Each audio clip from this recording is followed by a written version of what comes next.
Pranam Partho. Pranam. So, continuing from the previous conversation which we had, where the intent was to look at the businesses field from a how to make it more meaningful, more conscious. So we came to a point where we said that the leader is really the central pivot, which is the entrepreneur or the founder or the founders. And if a person and a leader feels that they wish to take this deeper conscious path of entrepreneurship, one of the things we talked about was to become quieter, truly quiet, and live deeply and listen deeply. So when I look at my own journey from where I started, so I was running, I was one of the team members. We were running India's first startup accelerator. At that time, I think we had 60 to 70 companies in the portfolio, and we used to start a new cohort every 6 months. So our hands were more than full with work, you can say around the clock. And we were too caught up. I didn't know that, but we had a community, so we were very focused on that. So as I tried to become quieter, as if the picture started to zoom out in front of me.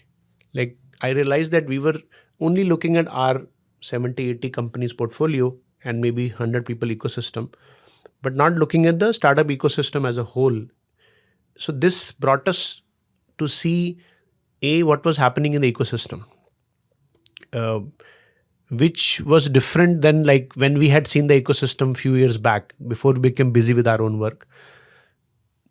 To what were we doing? What was our contribution? So what I saw was, I saw the startup ecosystem had a rise of money and greed, and because of that, the founders. I mean, typically one would say a businessman's job. One of the job is to earn the love of the customer by serving the customer's needs. And when you get paid, you make sure that your economics in such a way that you can, whatever you spend to make money, to give it to them, you save some money. And that is how, when we started Morpheus in 2008, the ecosystem was, there was no money available for founders. So whatever capital they had to use it very judicially. But now the narrative had changed, which was that you can get the money from investors. And what happened was that then the whole warp happened, that people thought that I need to invest, just earn the investor love, and customers don't matter. So if I do it once, because I present some plan, which is the seed stage they call it, and then I'll go and build a real company. But the moment we raised money, and it happened to ourselves, for us, we raised 1.5 CR. But then the mind, automatically the narrative was, now you must focus on raising $2 million. So then I have to again, instead of going back to customers, looks too long, there are some shortcuts, manipulations of numbers which I can do. So there is a corruption which was happening, and that had taken over the whole ecosystem. So that awareness, then I realized that we were simply feeding into that ecosystem. And we were very successful at doing that. So which to me were like we were creating the monsters of tomorrow. And that is what made for me, and we tried for a year if we can, create something small in between. We couldn't find even one person.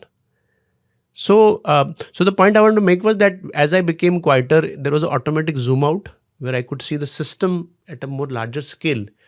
And that made a big difference to me. How should I proceed further? So I think there are this simultaneous movements of going inward and becoming more deep and seeing a larger picture.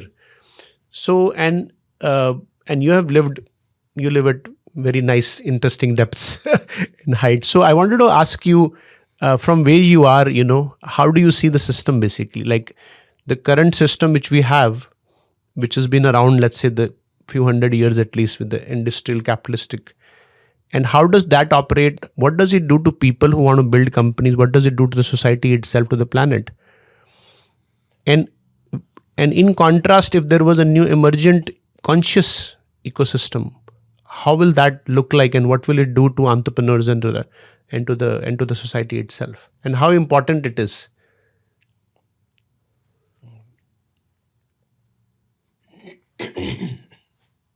Interesting series of questions. So let's talk about from my perspective Yeah. the three things that for me define or determine present day economic systems, Yeah. market Yeah. systems. First is greed. There's no escape from that.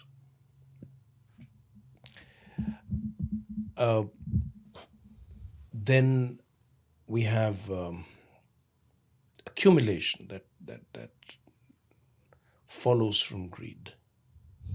So greed, accumulation, consumerism, which follows from the first two.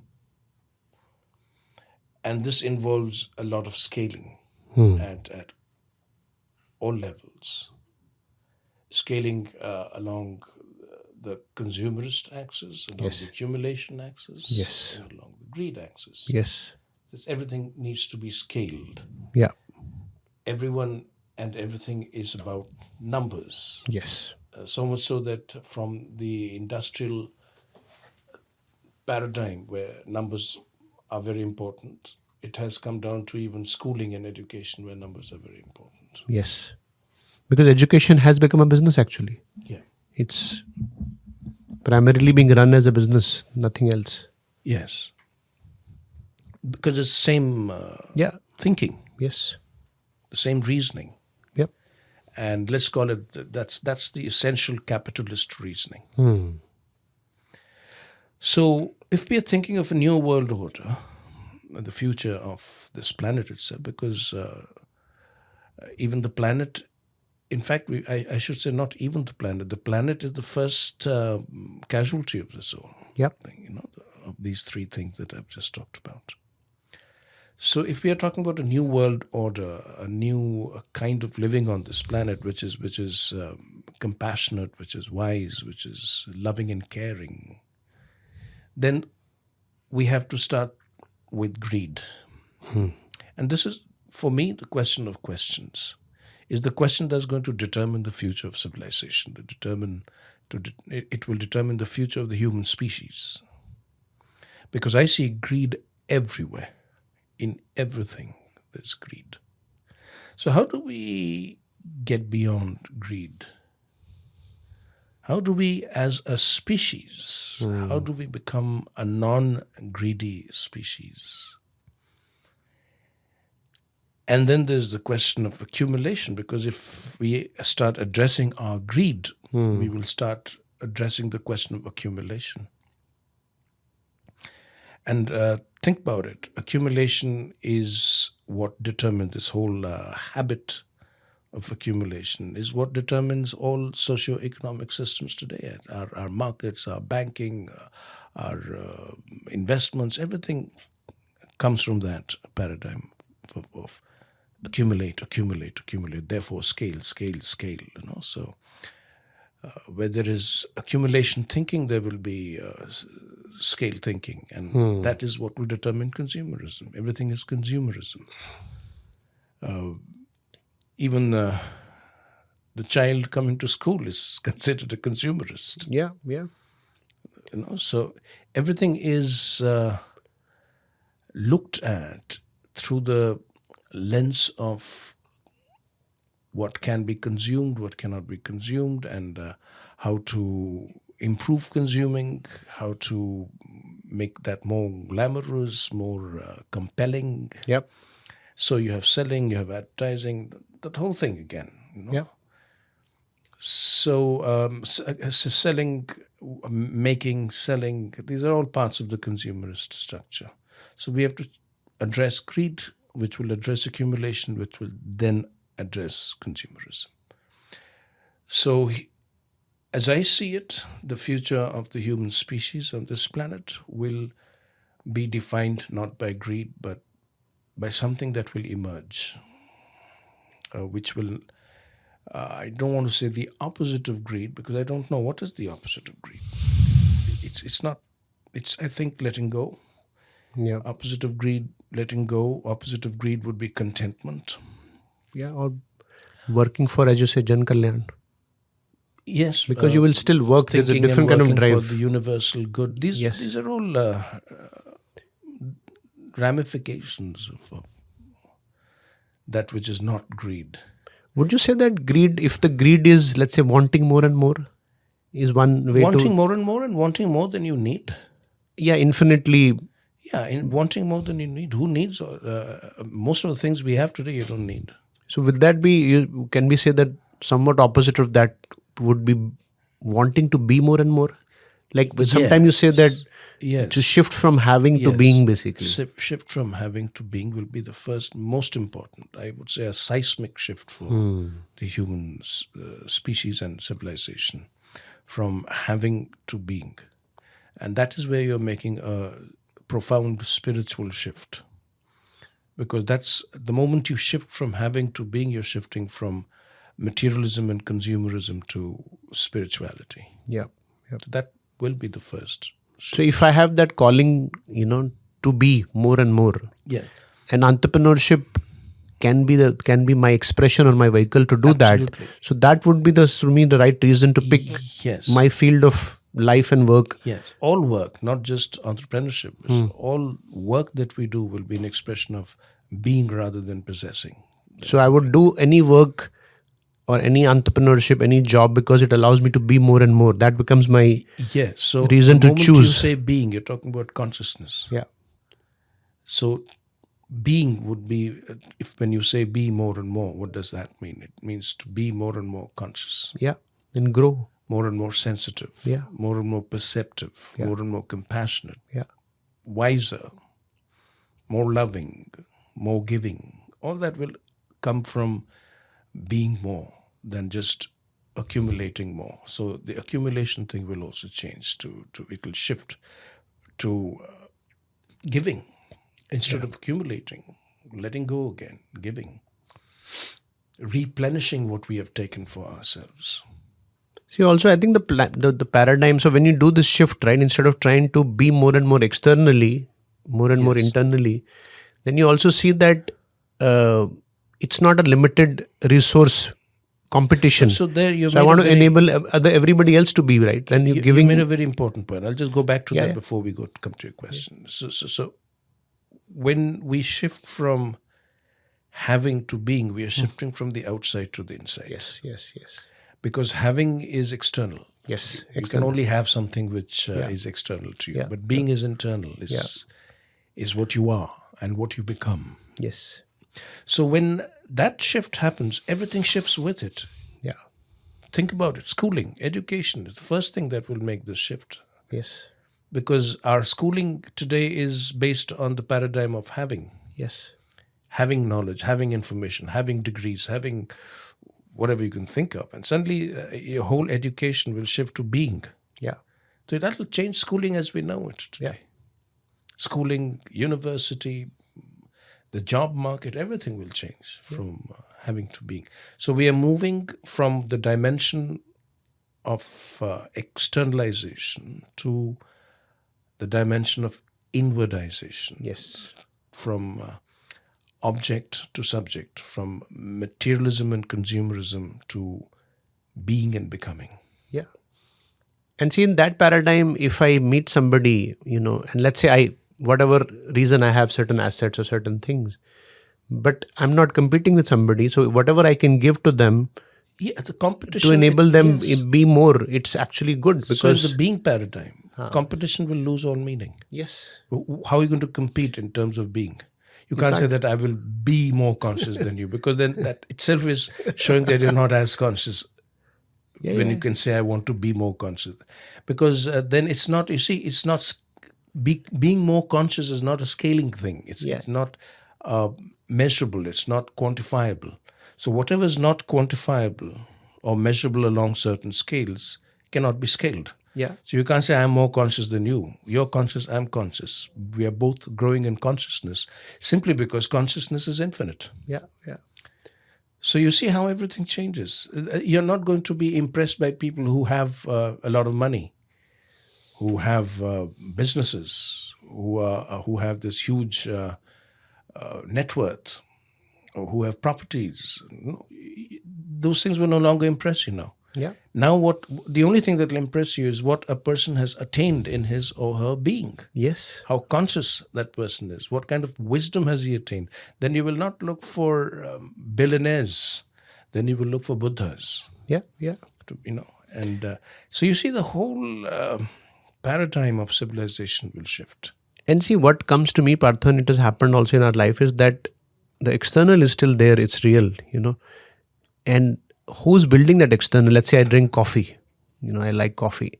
So if there was a Buddha who also ran a company of coffee, so that dimension is taken care of. So basically, even this new world order, there will be people doing all kind of functions, and if they are all they are all on this path, everything becomes so There's beautiful. something more important here. What you're saying is important, and I'll just let me express it this way. We are not saying that we will not have any possession. Yes. That is not going to be the case. The focus of values, of worth, will shift. Yes. Being and becoming will be the object, not possessing. Now, while this is happening, while we are growing in being, into self-becoming, growing in consciousness, you will possess things. Yes.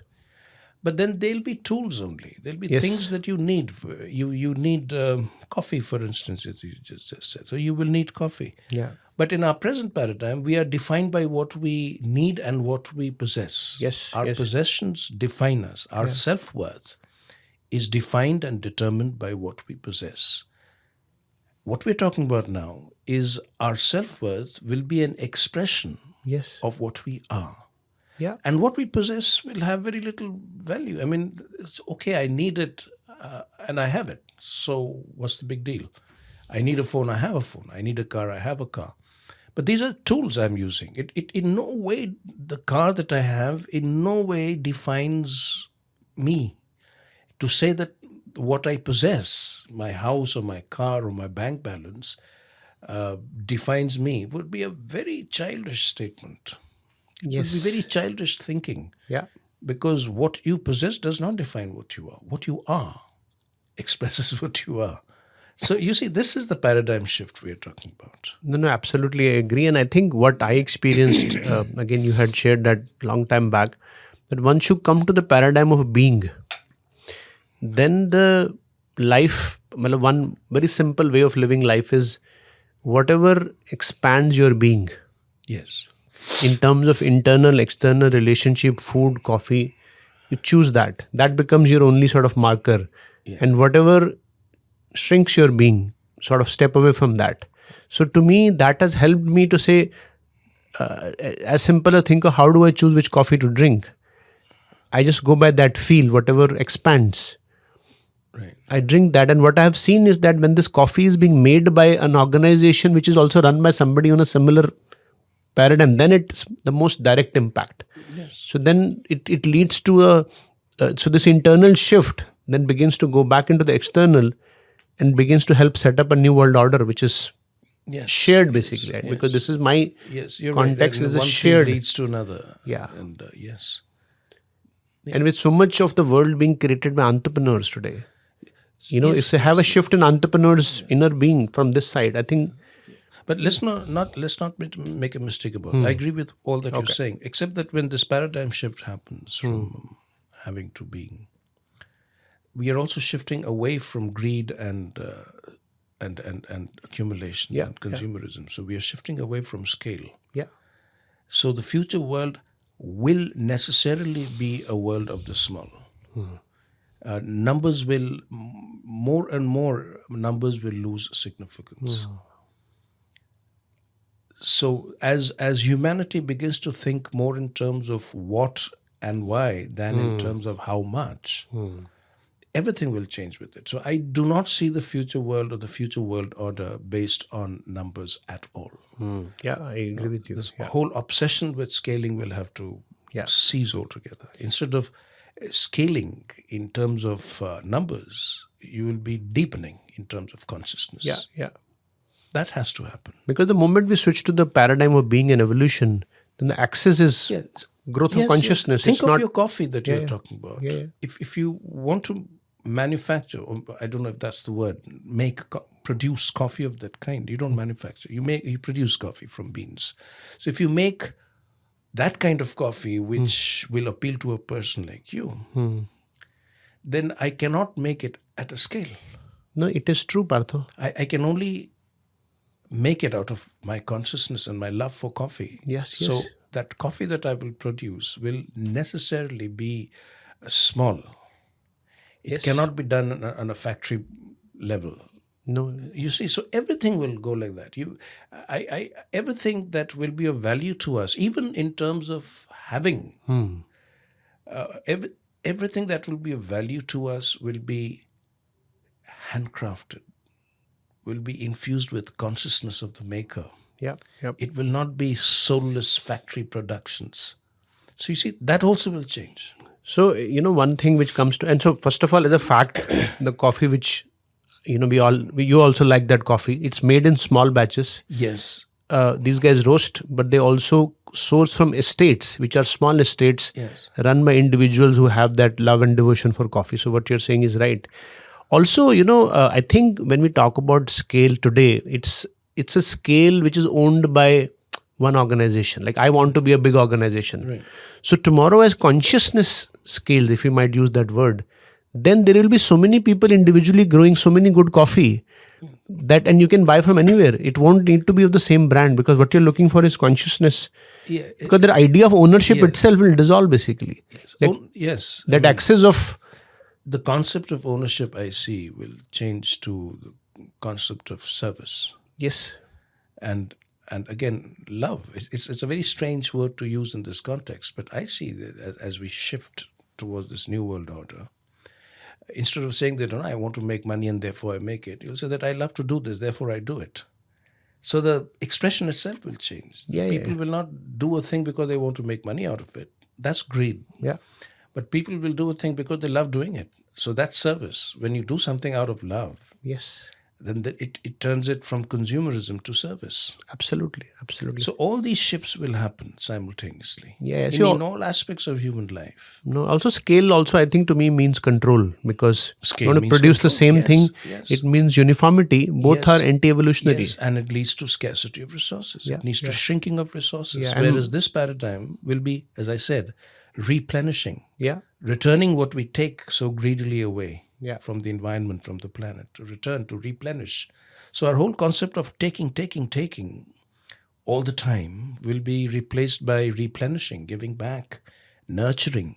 So this concept of love will, I do what I do because I love doing it. I make what I make because I love making it. Will also have the sense of nurturing, yep, because you will have to nurture the environment and the planet to do this. Yeah, yeah. So this is what I call the global spiritual shift that is bound to happen. If it does not, then I think becoming a species driven by the machine and artificial intelligence would be the best thing for us. Then we should go the because machine way. I don't know if we can have permission to. Do you think we can talk about back to source as a case study here? Back to source. Not too many people will know that, but Because the first thing Yes. was an expression of love and care, yeah, I thought of back to source a while back. and it was very beautiful. Yes. But then there is a spreading is happening, which is opening more. That scale thing, and it's taken away the joy of. Yes, perhaps. I don't know, but at least I mean, if I were to just Yes, hypothetically say, let's say I start a very nice cafe, which does well, right? So now the paradigm of scale says I must open more outlets. but think about it. If you're taking the example of back to source and several other such Yeah. examples, and I can think of few in Oroville, for Yes, instance. You're doing this, reflect on what is happening. You are attempting to create a business of the future that we are talking about Yeah. in the present. Yes. So, though your whatever you're doing is based on love and nurture, but you're doing it in a market Yes. which is still driven by Yes. greed Yes. Yes. and numbers. Absolutely. So that's a contradiction. And Yeah. there have to be certain pioneers who will have to go through this process, Yeah. who will have to live through this contradiction. Otherwise, this breakthrough will never happen. And many businesses will either they will go through this contradiction and remain contradictory, or the contradiction will destroy them. They will have to close down, or through that contradiction, they will make the breakthrough. Yeah. So a lot will depend on, again, the law of supply and demand. But see, I come How back to much- that point what which do we demand? what you made. If the psychic is present, we had that. If something Yes. has woken up in me, Yes. then it wouldn't let me waver. For Yes. example, like if I had a beautiful cafe, one cafe, and I did it out of my just the joy of doing, and it has a certain number of customers, right? Now the only reason I would open one more can be that I want again the number come back to me. But think about it. What I'm thinking of is, let's say I open a small cafe which is conscious, Yeah. in the sense that I'm doing it out of love, and I'm nurturing Yes. the food and those who Yes, consume my food. yes, yes. So I will only be able to do that without relapsing into the old paradigms, numbers and all that, is when everyone who understands what I'm doing get together and consciously demand what I'm doing, which means a whole lot of other people who will be, let's say, buying my coffee will have to stop buying coffee from everywhere else. There has to be a clearly articulated statement that I do not want that because I want this. I want, see, I want this is half the statement. The full statement is I want this and I do not want that. That has to become more and more clearly articulated, and there we need numbers. To break out of numbers, we need numbers. Yeah. If 100 people today stand up and say we want coffee only from that source, because there is love and nurture in that source, therefore we will not have that source. Even if I'm dying for coffee, I will not have.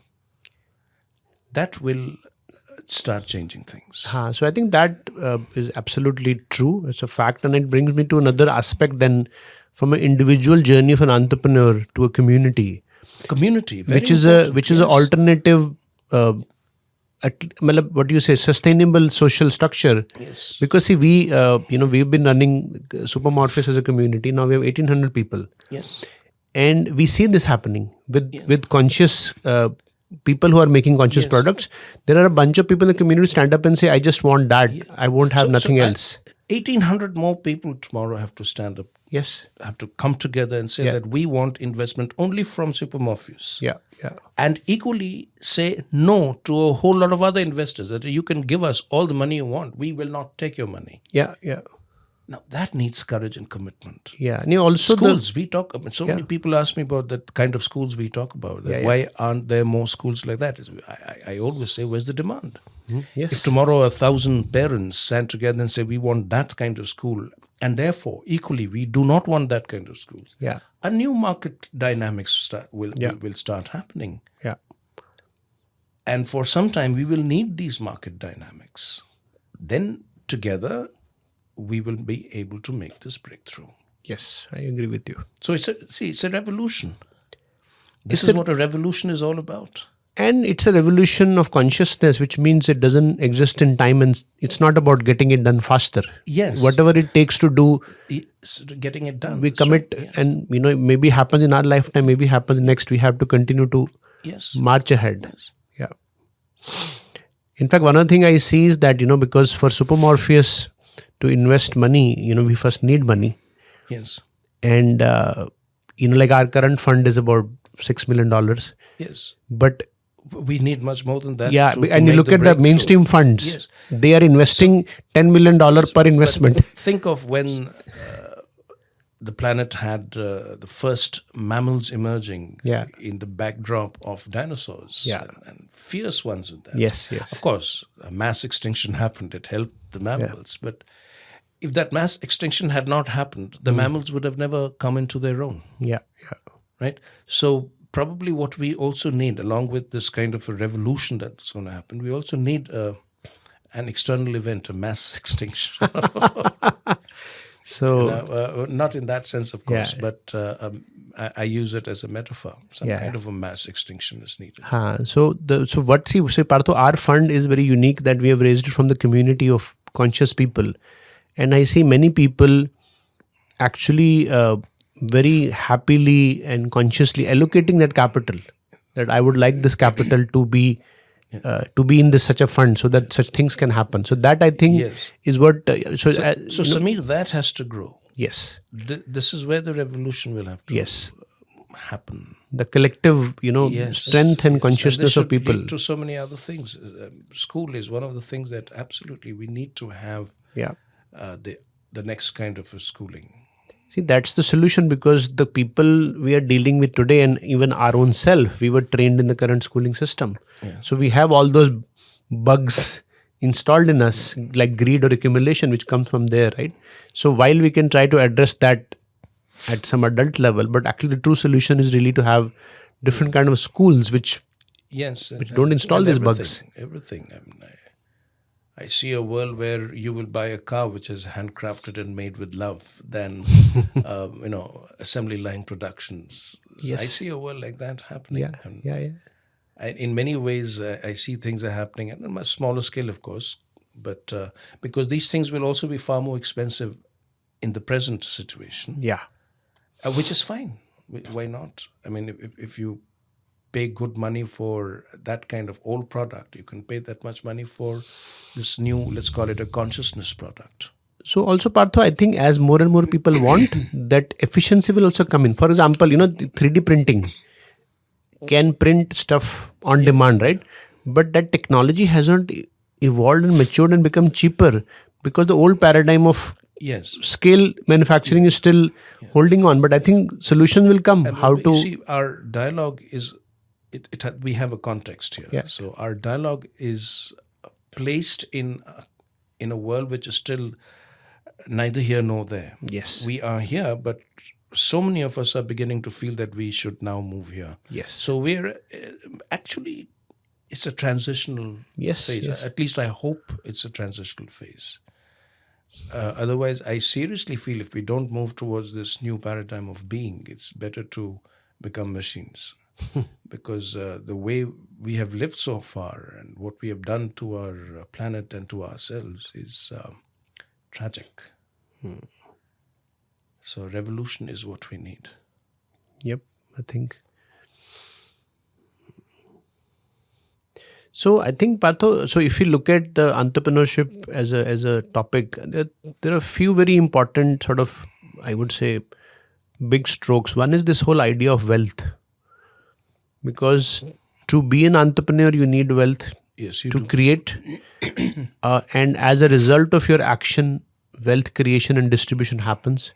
Right. And wealth, creation of wealth and circulation of wealth is such an important aspect of our society, and it falls in the hand of the business community. I mean, in the old, we used to say the Vaishya community. Right. So, what is the right way? Because that's one thing which sways people a lot, basically. Yeah. So The understanding of wealth, I personally, importance of wealth. I personally feel, and I felt for quite some time, that yogis of tomorrow must have the wealth. From the Vaishyas, it must pass on to the yogis. Okay. This whole, I see a future,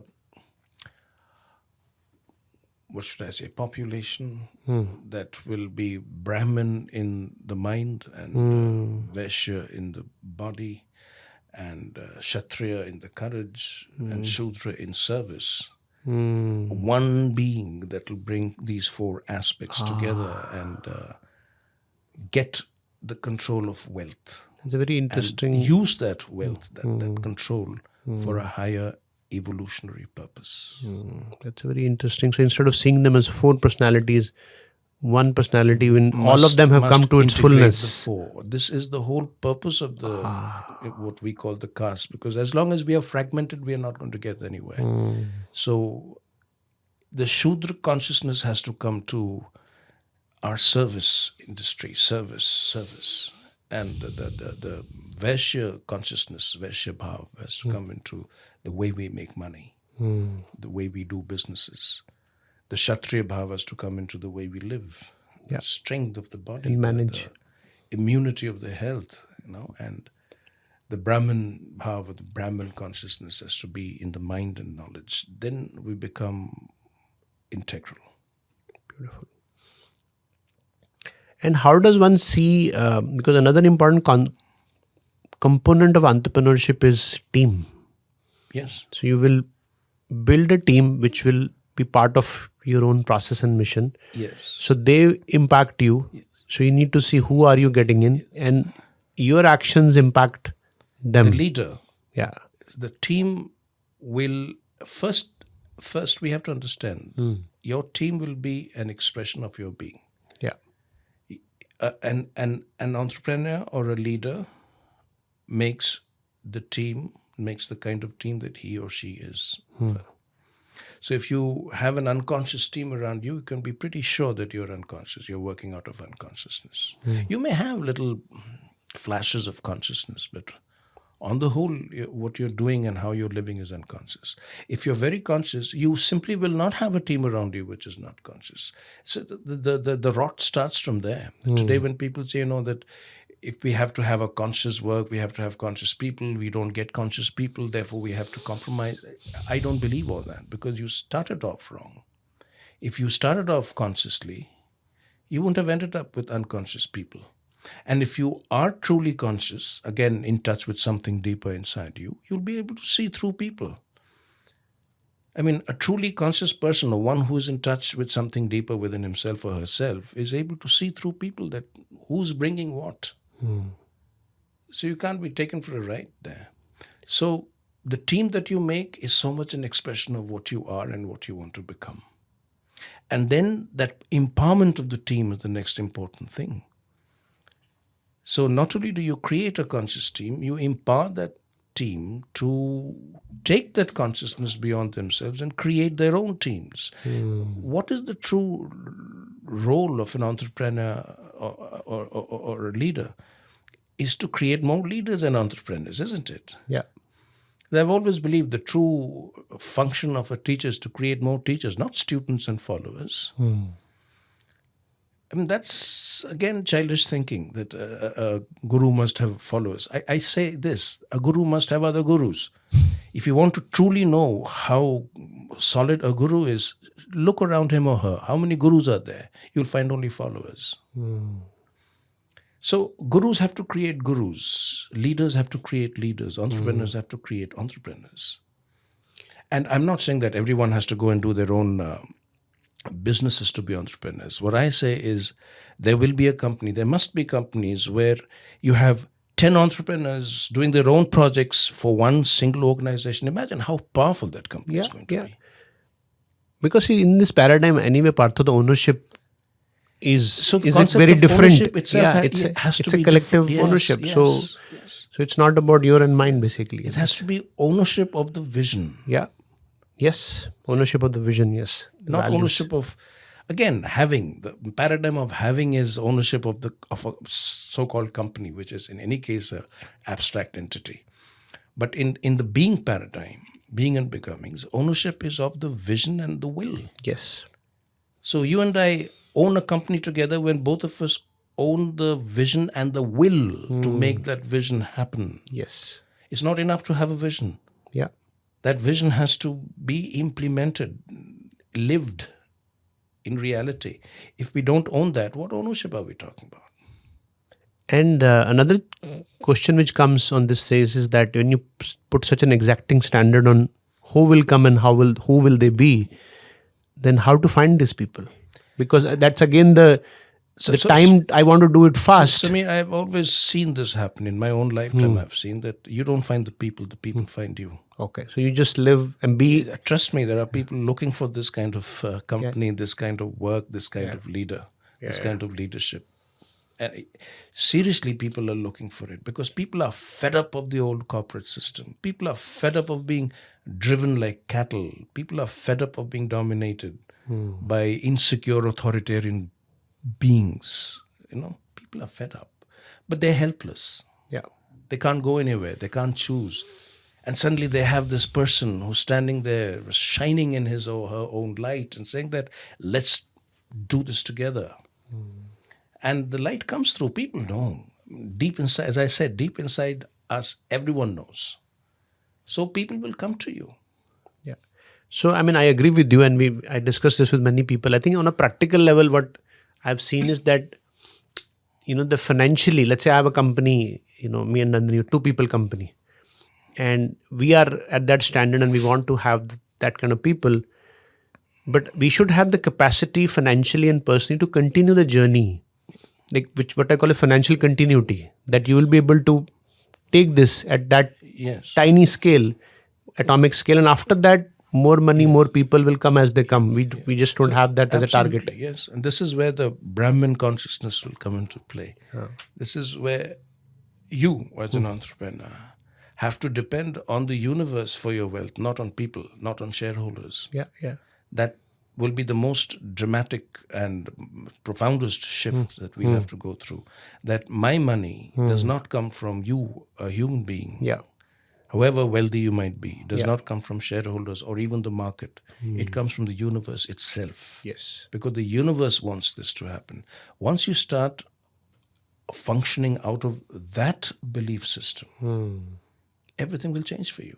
So you've brought what is classically yogic, that complete reliance on the divine power, completely yogic, to complete business. Like, hey, I mean, are you seriously saying that your business will be sustained by the divine? Something wrong with you? But yeah, something is wrong with me. I'm bringing this to this. And now let's see if the two merge or not. If the two do not merge, the whole thing is useless and meaningless anyway. Who cares? Yes. But if there is any truth behind anything that we are saying, either in this sphere or that, then the two will have to merge. Yeah. And they will. Yeah. They will converge.